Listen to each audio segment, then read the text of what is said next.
BEd second year के सभी छात्र छात्राओं, आप जानते हैं कि मैं आप सबों को सेकेंड ईयर में EPC 4 पढ़ाता हूँ। इसमें हमने आपको कई टॉपिक पढ़ा चुके हैं, जैसे व्यक्तित्व निर्माण, आत्मविश्वास, तनाव, ध्यान, योग, आत्मसम्मान, आत्मनियंत्रण इत्यादि। आज हम चर्चा की शुरुआत वर्तमान परिस्थिति को देखते हुए सेल्फ डिसिप्लिन से करना चाहेंगे।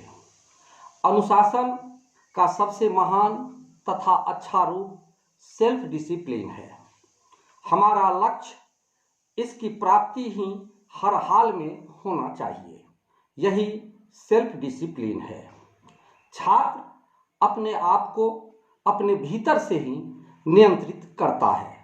किसी बाहरी नियंत्रण की कोई आवश्यकता नहीं। इनाम तथा दंड, मान अथवा अपमान का कोई स्थान नहीं। छात्र अपने सामने कुछ आदर्श रखकर उन पर चलने का प्रयास करता है। अध्यापक की फटकार की कोई आवश्यकता नहीं। शिक्षकों का उत्तम चरित्र छात्रों को प्रेरणा देता है और उससे प्रभावित होकर छात्रों के जीवन की हर क्रिया में अनुशासन की छाप दिखाई पड़ती है। अनुशासन का अर्थ उस मानसिक स्थिति से जिसके आधार पर किसी भी श्रेणी के व्यक्ति का अपनी सर्वोत्तम योग्यता अनुसार संस्था के कामों में भाग लेना है। वह अपने आप को संगठित संस्था का सदस्य समझता है जिसके लक्ष्य ऊंचे हैं। ऐसे अनुशासन का लक्ष्य आत्मविश्वासी तथा आत्मनियंत्रित व्यक्तियों के निर्माण का आदर्श व्यवस्था है और इसे ही रचनात्मक अनुशासन कहते हैं। रचनात्मक अनुशासन तभी संभव है जबकि कारण को समझकर न कि भय द्वारा कार्य किया जाए। यह मानने से संभव है न कि बाध्य करने के द्वारा।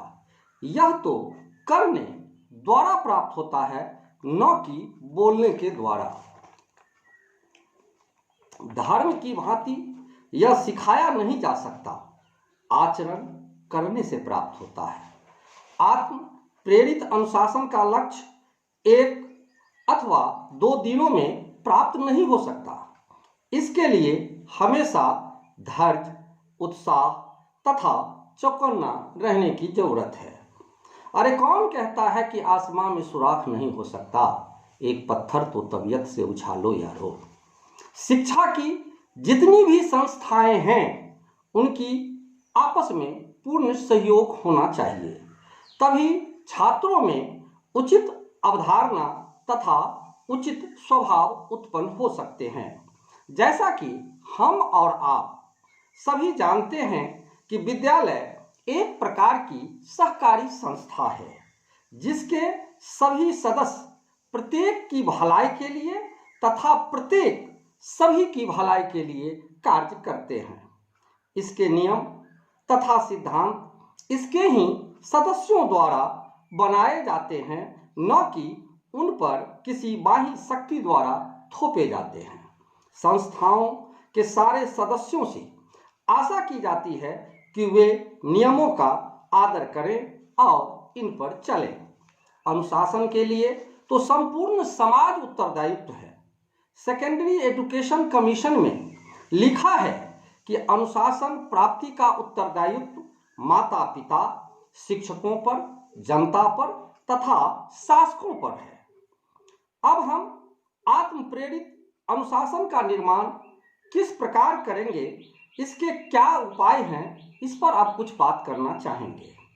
इसके लिए हमें एक आदर्श उदाहरण प्रस्तुत करना होगा। विद्यालय में कार्य करते समय प्रधानाचार्य तथा प्रत्येक शिक्षक का कर्तव्य है कि आदर्श उदाहरण स्थापित किया जाए। यदि ये आत्मनियंत्रण रखेंगे तो संभवतः छात्र भी उनका आदर्श उदाहरण अपने सामने रखकर कार्य करेंगे और अच्छे गुणों को धारण करेंगे। शिक्षक वर्ग का आपस में व्यवहार बहुत ही उच्च कोटि की होनी चाहिए। उनकी भाषा में मधुरता, सौंदर्य तथा सहृदयता होनी चाहिए। ऐसे पथ प्रदर्शकों के पीछे चलने वाले भी उनका अनुकरण करके अपने अंदर गुणों का धारण करेंगे। छल तथा कपट का कोई स्थान नहीं होता। स्वशासन को बहुत ही प्रभावपूर्ण साधन माना गया है, जो अनुशासन में सहायक सिद्ध होते हैं। स्वशासन का आशय यह है कि विद्यालय एक गणतांत्रिक संस्था के रूप में हो और छात्र अपने ऊपर स्वयं शासन करें। अध्यापक उनके पथ प्रदर्शक का कार्य करें। बच्चे स्वयं नियम बनाना तथा उन पर चलना सीखते हैं। उन्हें नियमों का महत्व बड़ी सरलता से समझ में आता है। इन्हें इस बात का ज्ञान होता है कि बिना नियमों का कोई संस्था चल नहीं सकती। अतः वे विद्यालय के अधिकारियों द्वारा बनाए गए नियमों का आदर करना भी सीखते हैं।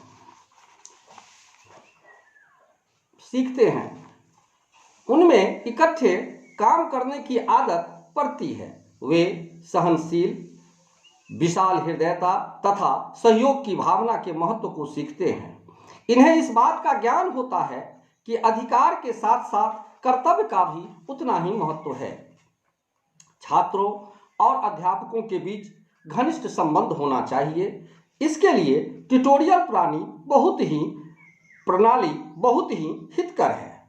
शिक्षक अपने समूह के घर हर एक छात्र से मिलता है और उसके विषय में पूरी जानकारी रखता है। साथ ही समय समय पर उचित परामर्श देता है। कहावत है, बच्चों से प्रेम करो तो बच्चा प्रेम करेगा, उससे घृणा करोगे तो बच्चा घृणा करेगा। शिक्षकों को सर्वदा छात्रों के प्रति सहानुभूतिपूर्ण व्यवहार दिखाना चाहिए। उनमें कई गुण अपेक्षित है। उनमें मुख्य रूप से शिष्ट स्वभाव, प्रवीणता, विद्वता, साहस तथा न्यायप्रियता है। अध्यापन अगर रोचक है, प्रभावपूर्ण है, तो छात्रों का ध्यान कभी भी अवांछनीय कार्यों की ओर नहीं जा सकता। छात्र कक्षा तथा विद्यालय के कार्यों में अधिक रुचि लेंगे। अध्यापक के स्वर तथा स्वास्थ्य भी अध्यापन पर काफी प्रभाव पड़ता है।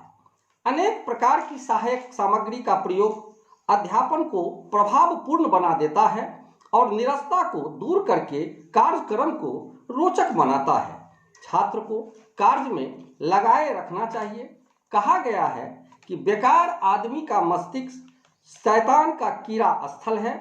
बेकार छात्र अवश्य ही अवांछनीय कार्य करेंगे। जहां तक खेल का प्रश्न है, तो खेलों द्वारा छात्रों में अनेक गुणों का निर्माण, धैर्य, मिलजुल कर काम करने की भावना, साहस व चतुरता आदि अनेक गुणों का निर्माण खेल के द्वारा होता है, जो आत्म प्रेरित अनुशासन में सहायक सिद्ध होते हैं। प्रत्येक कक्षा में नायक नियुक्त कर देना चाहिए। नायक साधारणतः कक्षा के सर्वोत्तम छात्र होना चाहिए। नायक एक प्रकार से छात्र और अध्यापक के बीच श्रृंखला की एक कड़ी है। समय समय पर उन्हें नायकों का कर्तव्य और अधिकार के बारे में जो ज्ञान होना चाहिए उसे बढ़ाना चाहिए, ताकि वे विश्वसनीय और लोकप्रिय बनकर उभरे छात्रों के सम्मुख अपना उदाहरण उपस्थित कर सके। और अंत में यही कहना चाहूँगा कि पुरस्कार तथा दंड का अनुशासन में महत्वपूर्ण स्थान है, परंतु इनका प्रयोग बहुत ही सोच समझकर और सावधानी से करना चाहिए। मैं अपनी वाणी का विराम एक प्रश्न के साथ संदेश देते हुए कहना चाहूँगा कि राम अगर बन बैठे रावण, रावण सकल समाज सखी, गांव गांव बन जाए लंका, नहीं विभीषण आज सखी। बहन को भाई बहन न समझे, पापी पहने ताज सखी, फिर अनर्थ करने से कैसे रावण आए बाज सखी। मुझे बताओ कौन बचाए, फिर सीता की लाज सखी। धन्यवाद।